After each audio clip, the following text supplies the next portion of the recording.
I'm going to tell you about a couple of different iterations of Thor. Thor, like every comic book character, sometimes there's more than one, and it does get a little crazy, but bear with me because comics are pretty out there. So the first incarnation of Thor was bonded to this character named Donald Blake. Donald Blake was a physician, and he fell into a cave, and he grabbed this walking stick that was in there, and he banged it on the ground, and boom, he becomes Thor. And Thor's just like flying around, kicking butt. He's talking in this old, ancient kind of way to speak of these and thous. And that's how it was for quite some time. But later on, it was shown that Donald Blake never really existed. This was a form of Thor that was stuck on Earth and being punished by Odin for Thor's, bravado and ego and just, saying, hey, I'm better than everybody. So this Donald Blake was actually a punishment more than anything. Of course, there's many other stories that lead up to this, and there's many stories that kind of explain and bring back Donald Blake through retconning and everything like that, but this is pretty much the way it's decided. There's another character named Beta Ray Bill. Beta Ray Bill first showed up in Thor 337. So he is an alien. He's this member of this race called the Corbinites, and their entire galaxy was actually wiped out by this huge cosmic flame, and he was genetically engineered to be the protector of this entire species.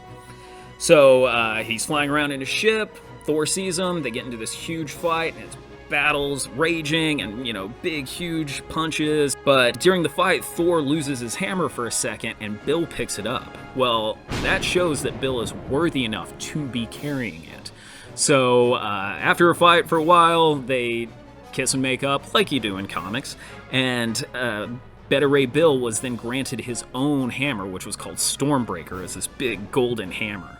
And that gave him the powers of Thor from now on. And after that, they become almost like brothers, and they now Beta Ray Bill is actually the War Master for the entirety of Asgard. He's a very cool character. He looks a little crazy, he's got a big horse face, but he's an awesome character. In the 90s, there was this character named Eric Masters. So Eric Masters was this architect, and somehow Thor's essence was bonded into his body. So whenever he got the walking stick and banged it on the ground, Thor would come out, and he would be in charge of the body until Thor wasn't needed anymore. So it gets a little weird in these comics because Thor's mind gets exiled because there's this conspiracy thinking that he killed Loki. So he's driven out, but Eric still has the powers and body of Thor.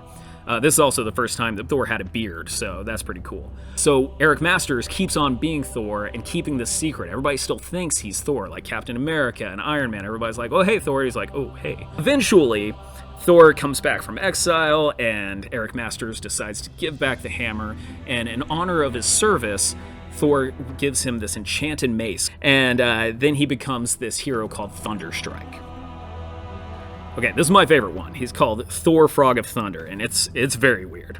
This was written by Walter Simonson, and there's this character named Simon Walterson, who was a football star, but he got injured and he can't play football anymore. So he's very depressed, but he meets this woman, they get married, he turns his life around, starts doing charity work, and he's very fulfilled in his life. And then tragedy strikes, his wife dies.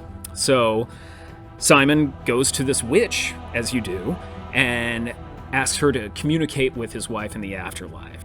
They get to say their goodbyes, it's very lovely, but unfortunately he doesn't have any money to pay the witch. So the witch turns him into a frog. He's in Central Park, he changes his name to Puddle Gulp, and he's just living his life with frogs. That's because that's all he can do right now. While he's living in the Central Park, ponds and everything, Beta Ray Bill and Thor both show up, and they're fighting this villain called Curse. And Curse is, he was in the second movie, Thor the Dark World. He's the guy that cracks the stone and becomes a big monster that only growls.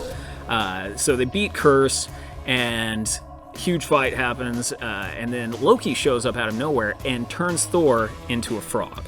So Thor's pretty upset about this, but he's still a hero, so he's going to try and do whatever he can to, still be a hero, and he can communicate with the frogs, and it turns out there are these enchanted rats that are living in Central Park also. So you have this huge fight between frogs and rats, and then there's Thor, who's a frog, fighting these rats, but Puddle Gulp, the, human that turned into a frog, he's shown to be this amazing warrior for all these frogs.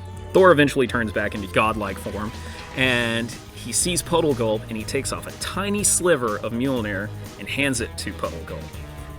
As soon as he holds it, he's turned into a tiny little Thor Frog. So now he is Thor Frog of Thunder. He's been used in comics a whole lot as the leader of the pet Avengers, where there's just like, every Avenger, has a pet of some sort, and he's the leader of that group. Super fun. If you watch the Loki miniseries on Disney Plus, he actually shows up for a split second in a jar just jumping around. It's pretty awesome.